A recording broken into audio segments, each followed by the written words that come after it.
오늘은 잠언 28장 18절에서 11절에서 18절 말씀 보겠습니다. 잠언 28장 11절에서 18절 말씀까지 한 목소리 읽어보도록 하겠습니다.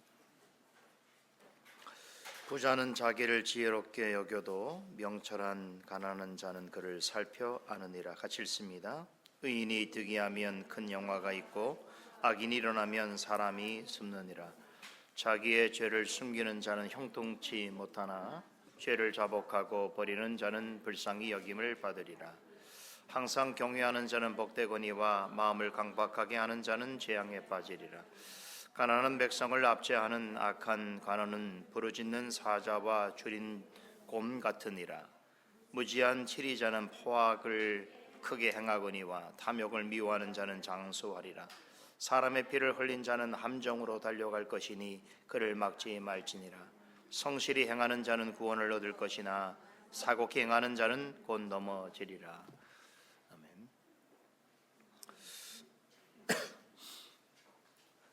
아멘. 오늘 본문도 흐르는 물처럼 지난주에 살펴본 말씀에 이어지는 교훈을 전해주고 있습니다.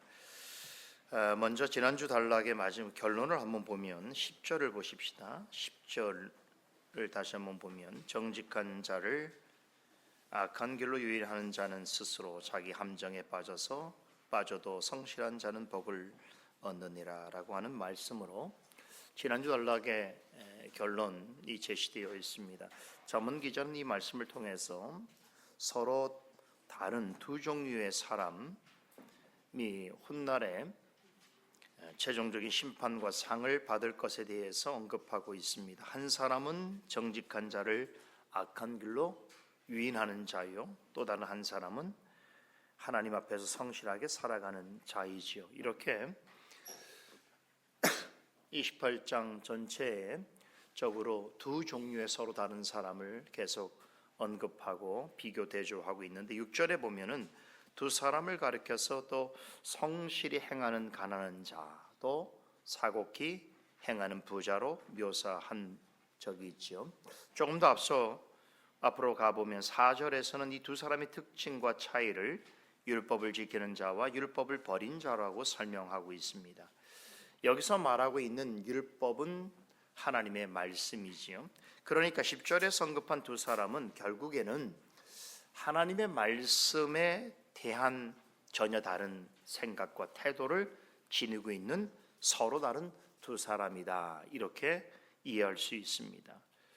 6절에 사곡히 행하는 부자는 하나님의 뜻에 대해서는 전혀 관심을 갖지 아니하고 오직 이 땅을 살아가는 데 있어서 육체의 정욕과 만족을 위하여서 그저 잘 먹고 잘 사는 일에만 마음을 두고 살아가는 사람이라고 할 수 있겠지요.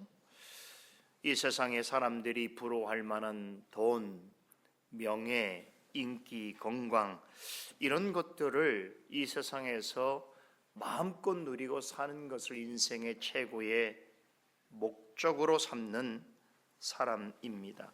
결국 이런 사람들은 이 땅을 사는 동안 하나님이 없는 세상의 가치관, 그런 원리를 철저하게 수용하고 적응한 채 살아갑니다. 반면에 성실히 행하는 가난한 자는 이 가난이라고 하는 말이 의미해 주듯이 자신이 처한 형편과 상황이 뜻대로 되지 않을 때가 많고 또 여러 가지 어려움과 난관에 처할 때도 있습니다. 그럼에도 어떤 경우에서도 하나님의 말씀을 귀담아 듣고 순종하는 일에 최선을 다하는 성도라고 할 수 있습니다.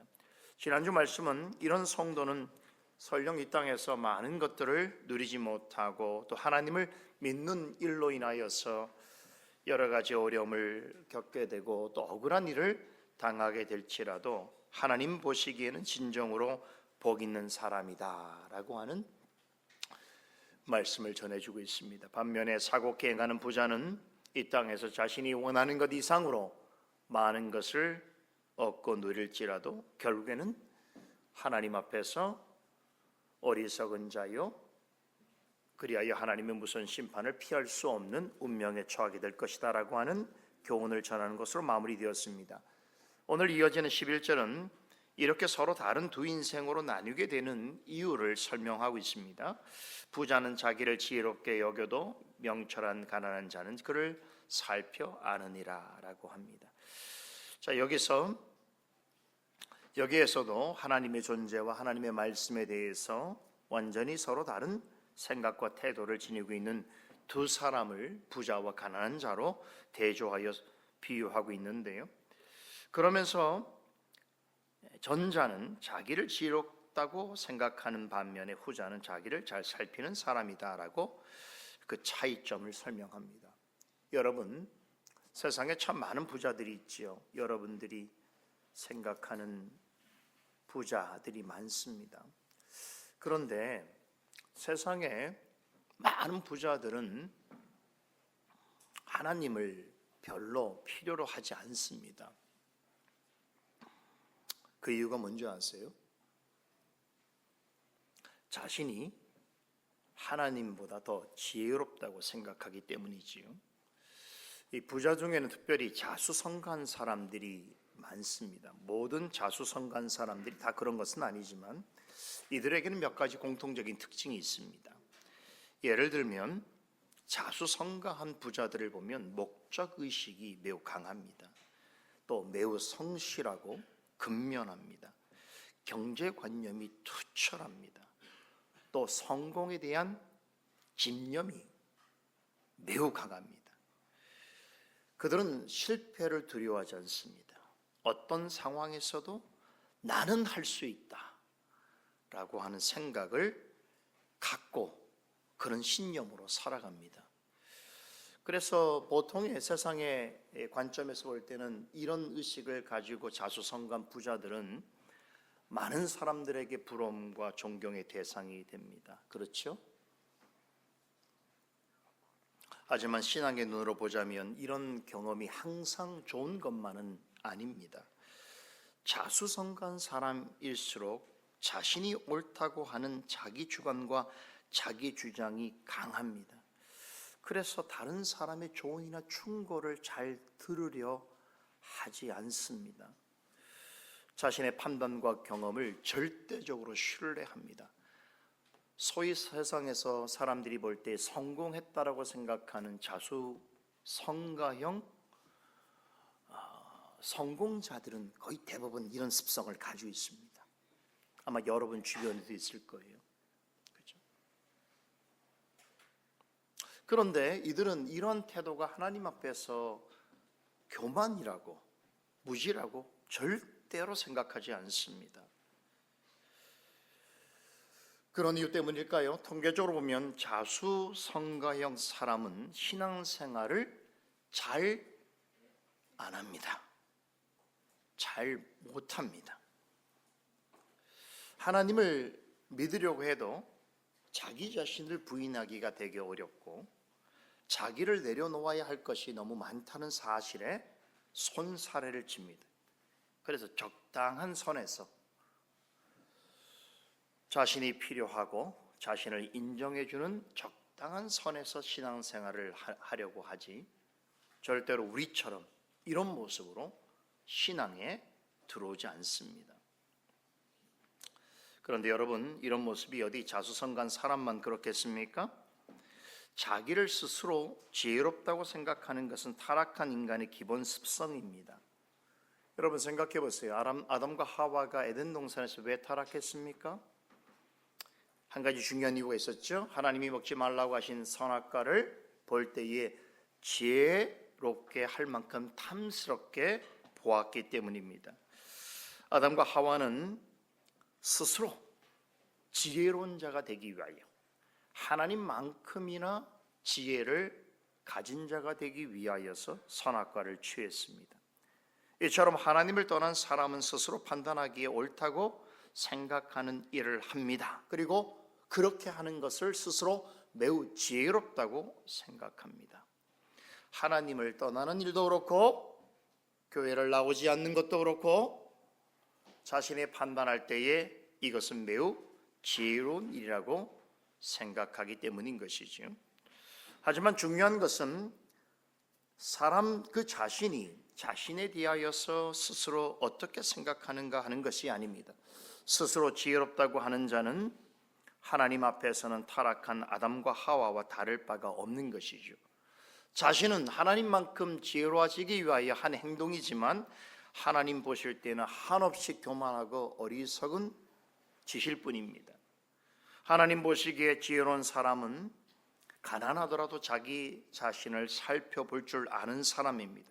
여기서 자신을 살펴 안다라고 하는 말은 하나님 앞에서 늘 자기 자신을 점검할 줄 아는 자, 자기가 서 있는 위치와 자기가 살아가는 삶이 어떠한지를 말씀을 통하여서 늘 확인하는 사람을 가리킵니다.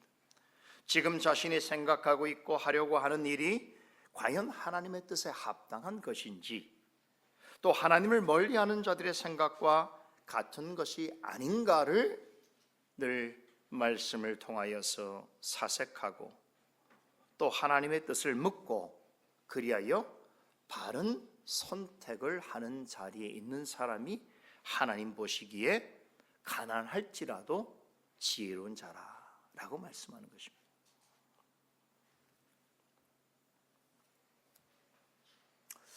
그렇다면 여러분은 교만하고 어리석은 부자와 가난하지만 명철한 자 중에서 어떤 사람이 되기를 원하십니까? 여러분에게 선택권이 주어진다면 어떤 사람이 되기를 원합니까? 12절은 교만하고 어리석은 부자를 악인이라고 하고 가난하지만 명철한 자를 의인이라고 부릅니다. 그러면서 악인은 도망자처럼 숨을 곳을 찾아서 도망가려 하겠지만 종국에는 하나님의 심판을 받아서 그분이 다스리는 거룩한 나라에 발붙일 수 없는 그런 운명이 될 것이나 의인은 언젠가는 수많은 사람들과 함께 기뻐하게 될 것이고 하나님의 영원한 나라에서 완전한 영광을 누리게 될 것을 우리에게 말해주고 있습니다. 12절 보세요. 의인이 득이하면 큰 영화가 있고 악인이 일어나면 사람이 숨느니라 라고 하는 말씀이 전하는 영적인 의미가 이것입니다. 세상에서는 사곡히 행하는 부자가 환영을 받습니다. 큰 대접을 받습니다. 지혜로운 자라고 인정을 받습니다. 그러나 하나님 나라에서는 비록 가난하더라도 하나님 앞에서 성실히 행하는 자가 최종적인 승리의 기쁨을 얻을 것이요 하나님의 크신 영광을 맛보아 누리게 될 것이다 라고 말씀합니다. 이렇게 세상의 관점과 하나님 나라에서의 관점은 완벽하리만큼 다릅니다. 어떤 관점을 우리의 생각의 기준으로 삼고 살아가는가 하는 것이 중요합니다. 이어지는 13절은 방금 말한 악인과 의인의 대조되는 특징을 한 가지 더 소개하고 있는데, 악인은 자기의 죄를 숨기는 자요 반면에 의인은 자신의 죄를 고백하고 죄에서 떠나기 위해 애쓰는 사람으로 설명하고 있습니다. 이 말씀을 통해서 우리는 잠언 기자가 말하고 있는 의인의 참된 의미를 보다 분명하게 알 수 있습니다. 의인은 아무런 잘못을 하지 않는 사람이거나 어떤 일을 하든지 간에 사람들로부터 칭찬을 받는 자리에 있는 사람을 의미하지 않습니다. 하나님이 보시기에 의인이라고 하였다고 해서 아무런 죄를 짓지 않거나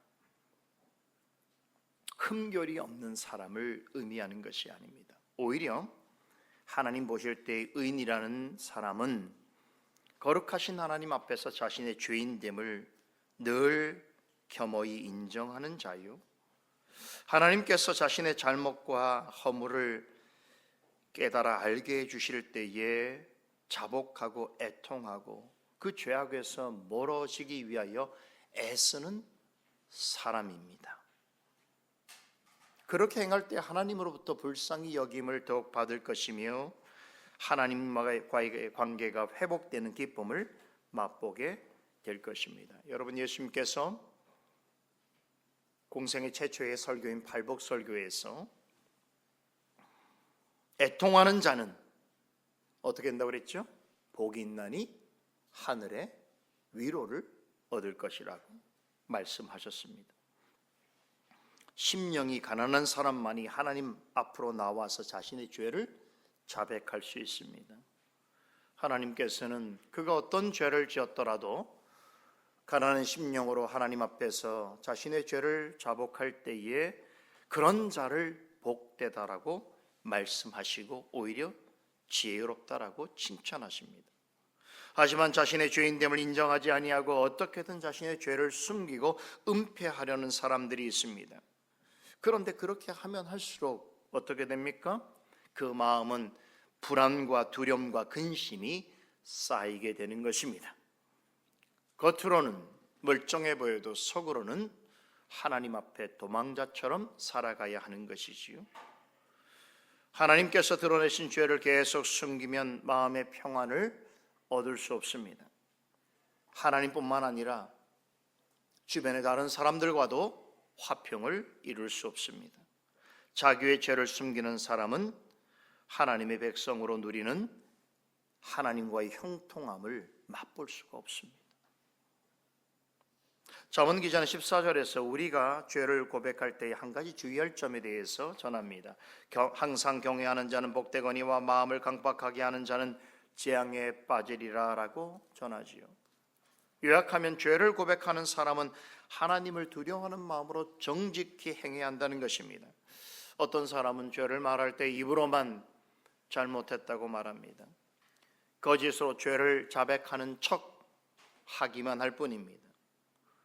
말로는 잘못이라고 하고 죄를 지었다고 하면서도 실제로는 마음이 완고하여서 하나님 앞에 정직히 나아가지 아니하고 자신의 죄와 잘못을 순전하게 고백하지 않으려 합니다. 잠언 기자는 그런 사람을 가리켜서 하나님을 경외함이 없이 스스로 마음을 강팍해 하는 자다라고 말합니다. 여기서 강팍하게 하다라고 하는 말은 이 히브리어 단어는 하나님께서 이스라엘 백성들, 특별히 그들이 목이 곧고 완악한 백성이라고 책망하실 때에 주로 사용되는 말입니다. 즉 마음이 강팍하다는 것은 잘못을 행해놓고도 마치 잘못이 없는 자처럼 행동하는 것입니다. 자신의 편에서는 지혜로운 이라고 생각할 수 있지요. 그러나 하나님 보실 때는 마음이 강팍한 것입니다. 목이 곧고 완악한 자인 것입니다. 마음이 강팍한 사람은 잘못을 해도 뻔뻔한 태도를 취합니다. 이것은 하나님을 두려워하지 않는다라고 하는 증거입니다. 하나님을 두려워하는 사람은 결코 하나님 앞에서 강팍한 마음을 가질 수 없습니다. 스스로 옳다고 하는 일, 잘했다라고 하는 일이라도 말씀을 통해서 하나님께서 그 잘못과 죄를 지적해 주실 때에 자신을 고집하지 않습니다. 하나님께 나아가 자백하고 애통합니다. 알고 행한 잘못은 분명히 잘못이지만 모르고 행한 잘못도 하나님 앞에서는 죄입니다. 우리가 깨닫지 못하는 것을 하나님께서 깨닫게 해주실 때에 하나님 앞으로 나아가 자백하고 죄로부터 돌이키는 것, 바로 그런 태도 자체가 하나님을 경외하는 자의 모습인 것입니다. 하지만 목이 곧은 완악한 이스라엘 백성들처럼 하나님 앞에서 자신의 죄인됨을 인정하지 아니하고 죄로부터 돌이키지 않는 사람들이 있습니다. 이런 자들은 마지막 날에 하나님의 심판 앞에 서게 될 것입니다. 하나님은 죄를 짓더라도 깨닫게 해주실 때에 두려워하는 마음으로 돌이키는 자를 기뻐하십니다. 그리고 진정으로 돌이킬 때에 죄를 자복하고 죄로부터 멀어지기 위하여 애쓰는 사람을 복 있는 자라고 말씀하십니다. 왜 그렇습니까? 하나님을 경외함으로 애통해야 하고 하나님의 긍휼과 자비를 구할 때에 하나님으로부터 죄 사함의 은총과 긍휼을 입을 수 있기 때문입니다. 그런데 이 다음에 나오는 이제 15절에서 17절 말씀은 사실 조금 어렵습니다. 내용이 어렵다는 말이 아니라 흐름상으로 볼 때 지금까지 살펴본 교훈과 전혀 상관없이 갑자기 툭 튀어나오는 것 같은 그러한 느낌을 가지게 되는 말씀처럼 생각될 수 있기 때문입니다. 내용상으로 보자면 악한 통치자에 대해서 언급하는 것 같이 들릴 수 있죠. 그들은 울부짖는 사자와 굶주린 곰과 같이 아주 힘이 세고 잔인무도한 자들이라고 하는 것 같습니다. 그래서 대부분의 주석가들은 15절에서 17절 이 말씀을 악한 통치자에 의해서 압제를 당하는 가난하고 힘없는 사람들에 관한 교훈으로 해석합니다. 일정 부분은 그렇게 볼 수 있습니다. 왜 그러냐면 이 말씀을 잠언의 전적인 문맥이나 흐름과 상관없이 이 세 구절만 딱 떼어보면 충분히 그렇게 이해할 수 있습니다. 하지만 잠언이 수많은 비유와 은유의 말씀으로 구성이 되어 있어도 앞뒤 문맥과 상관없이 어떤 개별적인 교훈들을 랜덤하게 전하는 방식으로 기록되지 않았다는 것을 제가 여러분들에게 여러 차례 말씀을 드렸습니다. 지난주에 우리 사경에 오신 김진수 목사님하고 이렇게 대화를 나누면서 제가 지금 창세기를 강의하는 이야기를 나누다가 목사님이 저한테 물으셨어요. 어떻게 창세기를 그렇게 해석을 하게 됐습니까? 이렇게 물으셨어요. 그래서 제가 말씀을 드렸죠.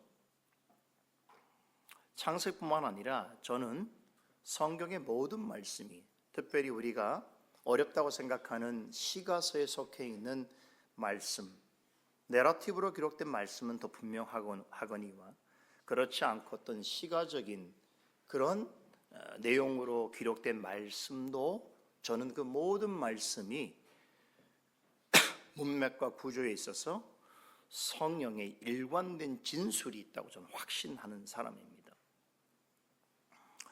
그래서 잠언 말씀도 마찬가지예요. 잠언 말씀도 앞뒤 문맥의 흐름이 마치 물이 흐르는 것처럼 다 그 흐름 속에 파악될 수 있는 말씀입니다. 그래서 구약학을 전공하신 우리 김 교수님이 너무 바람직하다고 얘기해 주셨어요. 이 얘기를 여러분에게 드리는 것은 맞다는 얘기예요. 그렇게 봐야 된다는 뜻이에요. 그래서 오늘 이 본문도 사실은 이 전체 문맥의 흐름 속에서 아주 연관되어 있는 주제와 메시지를 전달하는 것으로 봐야 되는데, 그런 관점에서 보게 될 때 본문 15절에 17절 말씀은 우리가 지금까지 살펴본 내용 속에서 파악되어져야 합니다. 먼저 주목할 점은 각 구절마다 가난한 백성을 억압하는 세 종류의 힘센 사람들이 등장하죠. 15절에는 악한 관원, 16절에는 무지한 치리자, 어리석은 통치자라고 할 수 있겠죠. 17절에는 사람의 피를 흘린 자가 그들입니다. 자, 그런데 이들은 서로 다른 이름으로 소개되어 있지만 한 가지 점에서 공통적인 특징을 가지고 있습니다. 그것이 무엇인가 하면 그들은 하나님을 경외하지 않는 자들이라는 것이죠. 하나님을 두려워하지 않기 때문에 무엇이나 행할 수 있는 사람들입니다. 하나님의 말씀을 멸시하고 그분의 뜻을 거역합니다. 그런 것이 무엇으로 나타났습니까? 이 세상의 힘과 권세를 얻기 위하여서 마치 울부짖는 사자와 굶주린 곰처럼 행동하는 것이지요. 그리하여 가난한 자, 특별히 하나님을 믿는 자들을 마치 먹잇감 대하듯이 하고 힘으로 제압하려 하고 잔인에게 강탈하려고 한다는 것입니다. 자, 이 말씀을 문맥과 상관없이 본다면 이 세상에 권력 욕심이 많은 통치자 혹은 정치인, 관료 이런 사람들의 잘못을 지적하는 말씀처럼 생각할 수 있겠습니다만 사실 이들은 앞에서 이미 부정적으로 언급한 종류의 사람들을 가리키는 것입니다. 6절부터 다시 보면 하나님 앞에서 성실히 행하는 자와 성실 행하는 가난한 자와 대조되는 하나님 앞에서 비뚤어지고 구부러진 생각을 가지고 자기 마음대로 행하는 사곡 행하는 부자를 가리키는 것이고, 10절에 하나님 앞에서 정직히 행하는 자를 악한 길로 유인하고 함정에 빠뜨리는 자이며, 13절에 자기의 죄를 끝까지 숨기고 고백하지 않는 자이고, 14절에 언급된 스스로 마음을 강팍하게 함으로 하나님의 심판을 초래하는 어리석고 교만한 악한 사람을 가리키는 것입니다.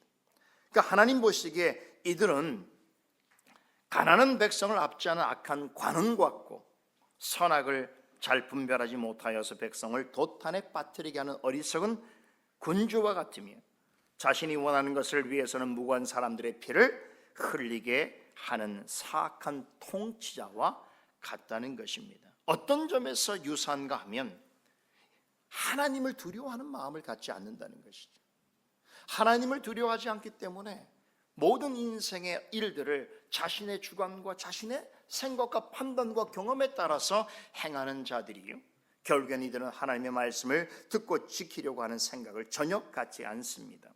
그래서 무엇이 옳고 그름을 판단하는 기준을 항상 자신에게 둡니다. 자신이 원하는 일이라고 한다면 항상 옳고 정당하다고 생각하는 것이지요, 다시 말해서 스스로 지혜롭다고 여기는 것입니다.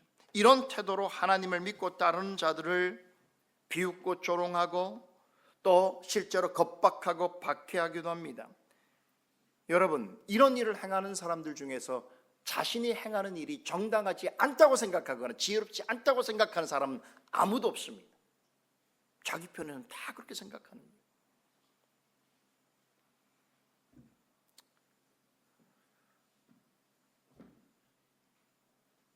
그래서 세상의 사람들이 권력을 추구하는 거예요. 권력만 있으면 뭐든지 할 수 있다고 생각하는 거예요. 왜 그 많은 정치인들이 많은 국민에게 비판을 받으면서도 그 자리를 떠나지 않는 줄 아십니까? 모든 사람들이, 국민들 대부분이 비난하는 일도 그들은 왜 감수하고 나쁜 일에 동참하는 줄 아십니까? 세상이 주는 권력만 있으면 자신이 원하는 무엇이든지 할 수 있다고 망상에 빠졌기 때문에 그래요. 그래서 무서운 것이, 마냥만 무서운 것이 아니에요.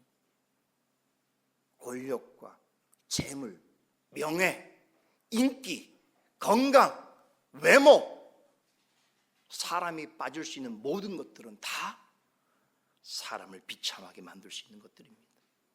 그렇죠? 하나님보다 더 중요하게 여기고 하나님의 자리를 다른 것으로 채울 수 있는 그 무엇이든 우상이 될 수 있습니다. 이게 성경에서 말하고 있는 우상 숭배의 기본이에요.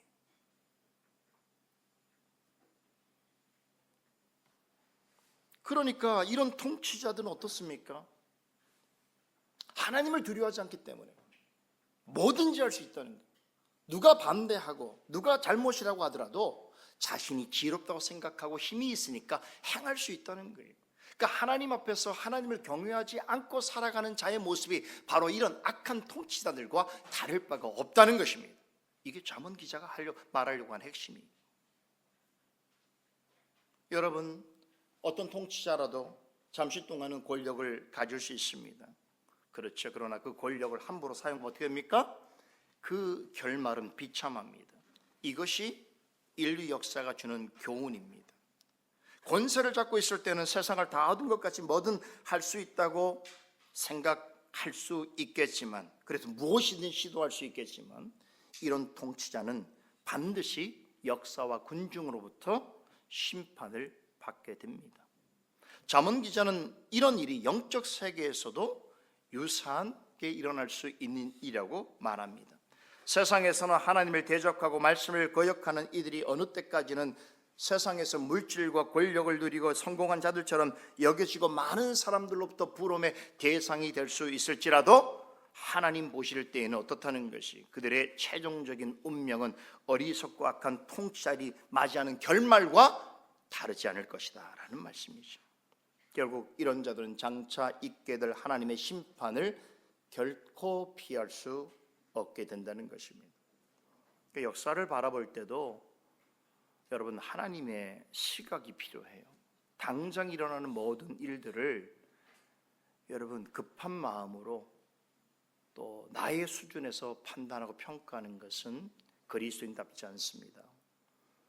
하나님께서 허용하시는 일과 하나님께서 금하시는 일과 하나님께서 그 모든 일을 통하여 원하시는 뜻을 이루어 가시는 그 하나님의 주권적인 역사를 바라보는 신앙적인 통찰력이 있어야 돼요. 그렇죠. 이게 그리스도입니다. 그래서 세상에 일어난 일을 볼 때마다 하나님의 말씀에 서서 관조적으로 바라보고 그 일을 통하여 하나님께서 드러내실 더 지혜롭고 숭고한 하나님의 뜻을 열망해야 되는 것이에요. 그리고 기다려야 하는 것이고 인내해야 하는 것입니다. 이게 그리스도의 자리예요. 세상에 믿지 않는 자들처럼 부안해동하고 사람들의 말과 사람들의 주장에 빠져서 믿지 않는 자와처럼 하나님을 두려워하지 않는 자들의 태도처럼 행동하면 안 되는 것입니다. 그런데 반대로 이 땅에서는 가난하고 압제받는 위치에 있더라도 하나님을 경외하고 말씀을 청종하면서 자신에게 맡겨진 일이 작든 크든 간에 최선을 다하는 사람은 15절에서 17절에 언급된 권력자들과 전혀 다른 삶의 결말을 맞게 될 것인데, 그것을 16절 하반절에서는 탐욕을 미워하는 자는 장수하리라는 말로 표현하고 있습니다. 여기서 장수한다라고 하는 말은 장차 영원한 하나님 나라에서 누리게 될 영원한 생명을 암시합니다. 사도 바울은 로마서 14장 8절에서 이런 사람은 사나 죽으나 주를 위하여 살고 주를 위하여 죽나니 그러므로 사나 죽으나 주의 것이라 라고 말씀하고 있습니다. 사나 죽으나 주의 것이 주님의 소유인 것이죠. 그러기에 잠언 기자는 18절에서 다시 한번 이렇게 전하면서 본 단락의 교훈을 마무리합니다. 이것은 6절에서 이미 언급한 내용이기도 한데요, 하나님 편에서 너무나 분명한 결론이라서 다시 한번 반복해서 강조하고 있습니다. 그래서 오늘은 이 18절 말씀을 다 같이 한 목소리 읽고 마음에 새기는 것으로 오늘 잠언 해설을 마무리하겠습니다. 우리 함께 읽겠습니다. 성실히 행하는 자는 구원을 얻을 것이나 사곡히 행하는 자는 곧 넘어지리라. 아멘. 기도하겠습니다. 거룩하신 하나님, 오늘도 우리에게 이 존귀하고 복된 날에 하나님 앞에 나와 말씀으로 우리의 삶과 또한 우리의 역사를 돌아볼 수 있도록 하여 주시고, 또 우리가 하나님 앞에서 어떤 마음가짐을 가지고 살아가며 또 하나님을 예배해야 될 것인지를 전문 말씀을 통하여 깨닫게 하여 주시니 감사를 드립니다. 오 하나님, 오늘도 우리에게 주신 이 복된 날 마음을 다하여 나아가 하나님께 찬송하며 예배할 때에 주께서 받으시고 또 주님께서 예배하신 하늘의 신령한 복들과 은혜를 우리 모두에게 허락하여 주시옵소서. 감사드리며 예수 그리스도 이름으로 기도드리옵나이다. 아멘.